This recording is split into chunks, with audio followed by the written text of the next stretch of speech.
Hello, I'm here in Oakville, in beautiful Oakville. Dad always refers to it in Coach's Corner. He loves Oakville.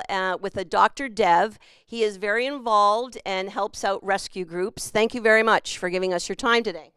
Thank you for being here, and my pleasure to be with you guys today. Well, you know what? These veterinarians and people like Dr. Dev are one of the unsung heroes in dog rescue and all this. So I'm going to ask you, how do you feel like you give back to the rescue groups here in Ontario or even in this region here?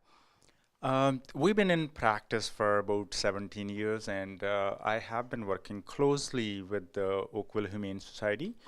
And that's how we started giving back. We will see their animals in after hours, hit by car or a broken leg. So they will bring it down. And my clinic was new in the beginning, so I was more available to take care of those calls. And they got so used to of this that we provide them a good service after hours. They call me in the middle of the night. We come and we do all the stuff they needed. And actually, Joan was working at that time, but they were using another veterinarian, and there are quite a few veterinarians who are helping the rescue people. I got involved with Joan, and she was working with lab rescue at the time. That's right. Yes, So so I'm just going to interject here. yes.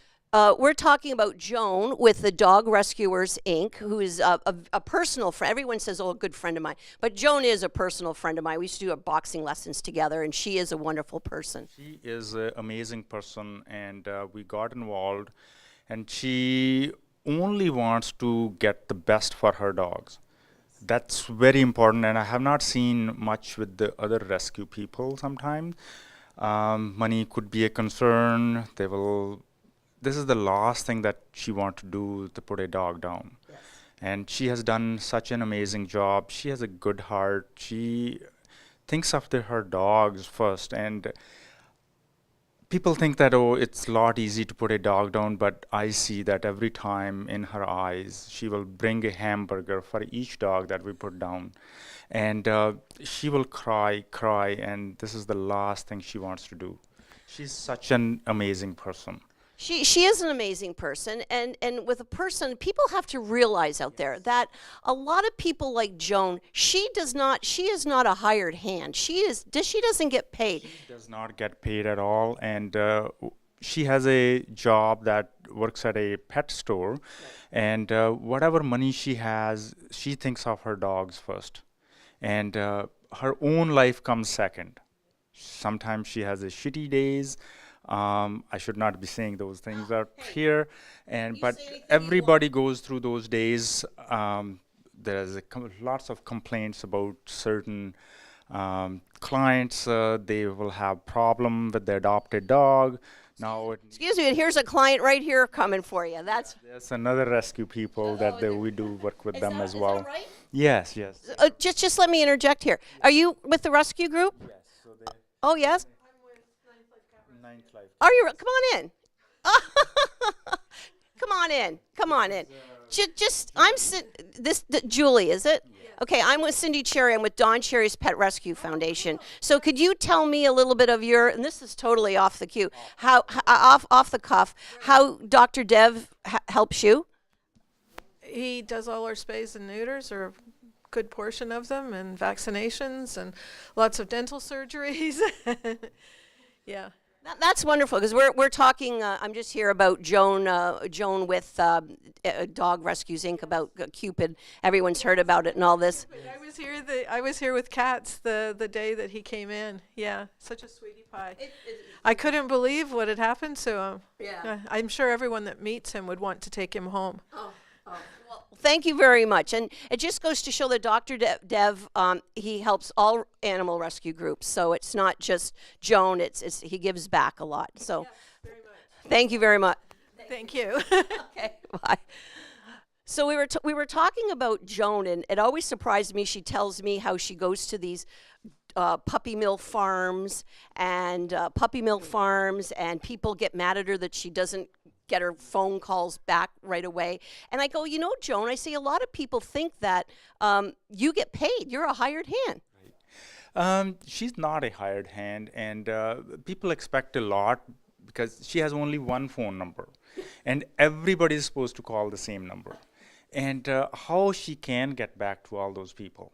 And whenever she gets time, even for us, sees our number that's coming from fourth line. Sometimes we don't get hold of her. She is a busy lady. She's working. She has to keep that employer and a employee relationship as well. So it can take time before her she can get back to people. So I don't think we should complain about that. Well, it's amazing how many people, when they want to dump off a cat to her or a dog, complain. And, sometimes she listens to me. She sort of vents to me. This is how I got involved in rescue, because I felt how I helped Joan was that if we go out for coffee or a glass of wine, better with a glass of wine, and she vents to me about all her stories.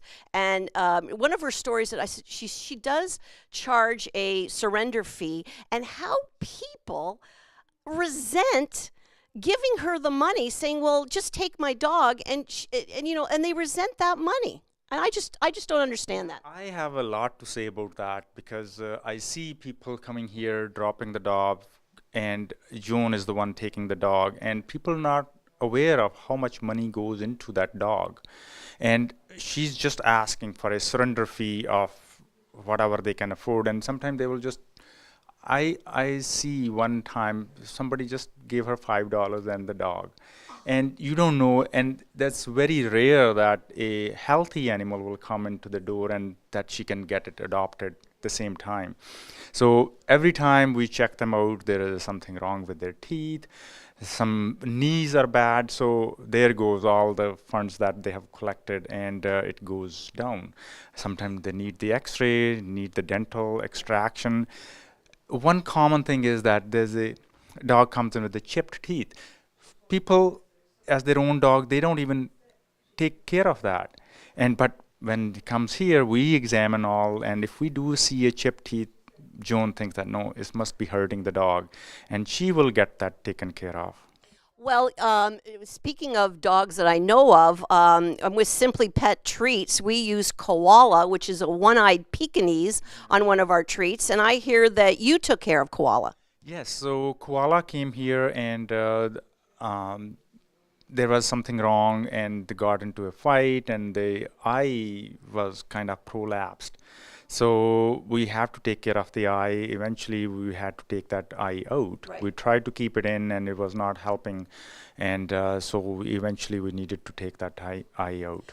So did people surrender the dog because of the fight, or was it an adopted dog? Like, did they give it up, or how did Joan get it? We're not sure that how it's kind of a long time since that one came in, but I don't remember how that came in. Well, I met koalas. I was at one of Joan's fundraisers, because that's the only way she makes money is fundraising. And I was at her walkathon here in Oakville, and I met Koala's mother, a lovely woman. Her and I were in the selling of the garden flowers. That's what we did and stuff. So anyway, it's been absolute pleasure talking to you. Again, the back scenes of what goes into rescue these dogs is just amazing, and I give you a lot of credit. Thank you.